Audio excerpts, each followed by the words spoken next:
Hello everybody and welcome to Nathan on Shuffle and to my latest episode of New Album Spotlight, the show where I put the spotlight on a new album in progressive rock that I recommend to all of you, that I've been enjoying.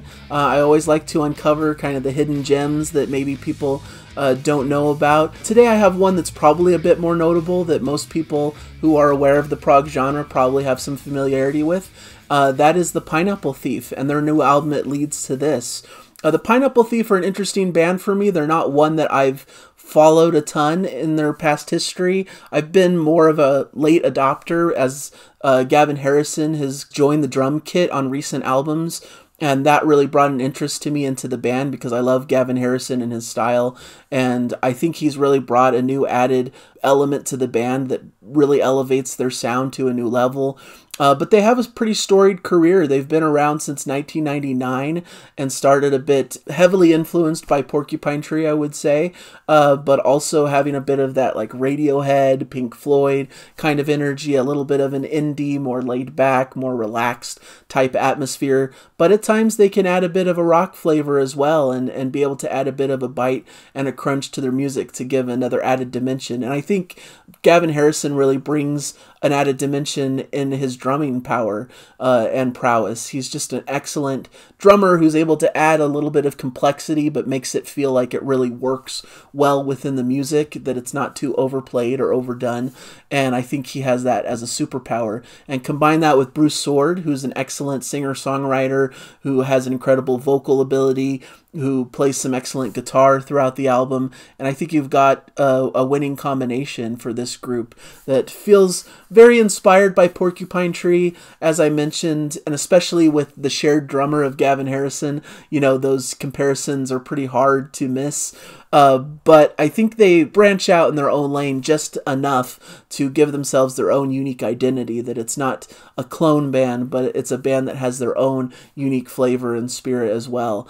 And to me, they feel like a bit more of a laid-back version, like Porcupine Tree before they really added a lot of their more metallic elements back with In Absentia and Dead Wing era. But you get a bit of more of that laid-back, Pink Floyd influenced, you know, more atmospheric kind of moments as well.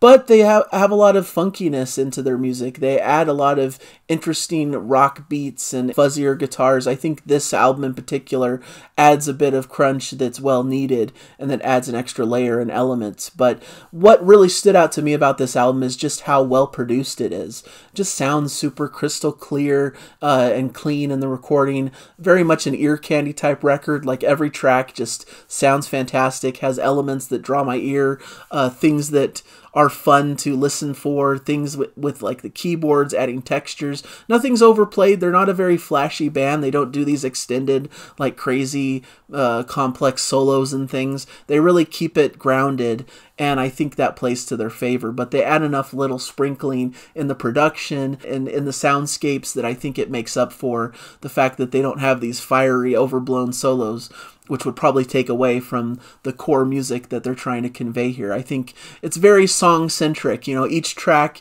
is very focused on the songcraft, and each piece is very singular, but it all hangs together pretty well. And I think the length of the record, which is fairly short by today's standards, works in the album's favor. I think it makes for a punchy, bright listen that you can breeze through pretty quickly and press repeat and not feel too labored by. Because I think probably one of the biggest weaknesses of the Pineapple Thief from my experience is that a lot of the tracks can tend to blend together and not end up being as memorable. They're pleasant to listen to at the time when you have the record on, but when you stop listening, you kind of forget about them. They kind of all blend together. Like, I like the last 4 or 5 tracks on the album, but they're hard to distinguish one from the next in a lot of ways. And I think this album has a little bit of that as well, where a lot of the tracks sound similar to each other, and it's hard to distinguish them from one another at times. And it also makes it tricky to review, perhaps, because it's hard to pinpoint like specific moments and specific things that makes each song unique. You know, I think that's one of the drawbacks of their sound, but I can forgive it because of how well it sounds and how much I enjoy my experience when I'm listening to it. It opens with Put It Right, which is a cool understated opening, some fantastic piano swells. You get Bruce's clear vocals and tasty guitar lines and that interesting, tasteful drumming. Great showcase of the band's abilities, but stays in a more laid back, kind of relaxed vein before they really rock out more with Rubicon, which gives more of a rock edge, some fuzzier guitars. There's even a bit like towards the end that gives these strange angular, almost King Crimson-esque moments that's really interesting and adds a cool different sound and variety to the track list. It Leads to This is next, and it's a dark, slinky kind of sound with a little bit of a bounce to it. I love the busy bass work on the chorus amidst these fuzzy guitars and interesting drum patterns. Great build up at the end with some swelling guitar and keyboards. Just another really solid, wonderful track leading into The Frost, which gives some shuffling drums, some punchy bass work, some light keys, some melancholy vocal harmonies. Once again, lays into a nice groove. It shifts to some punchier moments, but then also has some great atmospheric grooves at times. There's a cool instrumental breakdown that focuses a bit on keyboards. And I was really pleased on the album how they have a lot of focus on keyboards, where I feel like they're much more usually a guitar-driven band. So it adds an extra layer to their sound that I think helps to give them more variety and more density in their sonic arrangements, which I think is well needed and really appreciated. All That's Left is next, which starts with Bruce's vocals and atmospheric keys before light drums shuffle in and leads us into a comforting groove, but halfway through it ramps up in intensity with heavier guitars and clever drum patterns and some searing proggy keys. A very cool section, one of my favorite parts of the record I really like. Now It's Yours is a dark vibe focused on piano and atmospheres, more brooding, a lamenting track that's a bit of a slow burn, but once again in the middle things get a bit heavier, a sludgy lick comes in, bigger drums start to pound, and things explode with some searing guitar. A definite highlight here, and after that big explosive moment, it kind of lays back in that pocket that it started with. It's a really cool journey of a track and really balances the two sides of the band, that more laid back groovy style, but then they can really rock out when they need to in the middle of that track. Every Trace of Us is another solid rocker with a killer riff and powerful drumming. There's a cool breakdown once again towards the end with some killer drum work, powerful keys and bass. Another really great track, but once again, the description of it sounds similar to the previous track because, like I mentioned, sometimes some of these tracks kind of blend together and sound similar to my ears.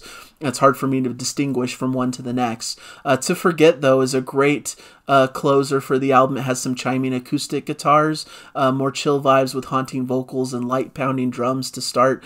Slow build, but just sounds really fantastic.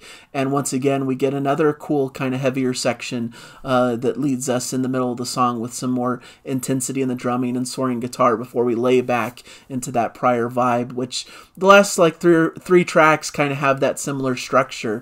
But it's all done fantastically well, and it sounds really pristine and has some great production values. So well worth a listen, well worth checking out. Like I said, it's not a complete like masterpiece album for me because some of the songs can blend together a little bit. Sometimes things aren't quite as memorable as I wish they were. But overall, I absolutely love my experience listening to it. I just always come away like really enjoying the sounds and the song structures and the vibes. I think it's just a really cool, fun, laid-back record that has some cool rocking moments and that showcases a band with great abilities. And like I said, what's great about them is that they don't overplay. They don't overstay their welcome. They know how to let the piece breathe and just give it what it needs. And I think it's an expertly crafted bunch of songs that are well worth your attention. So that's basically what I have for you for this review. I hope you enjoyed it. Let me know your thoughts on the album if you've heard it, how you feel. I feel like it's getting a little bit of a mixed reception, perhaps. Some people really love it. Some people are less enthused, don't feel like it really grabs much attention and it's a little bit bland. I can see both sides of the fence, but I'm more on the side of it being excellent and a really solid record that I keep coming back to and keep enjoying a lot. So that's my thoughts on it. Hopefully you enjoyed this review. I'll be back, I'm sure, next week with another great review for you guys. I love doing these weekly, and I want to bring the attention to these excellent albums and artists of the modern progressive scene. So thank you guys for joining me, and I'll catch you all in a future episode. Enjoy the music, everybody.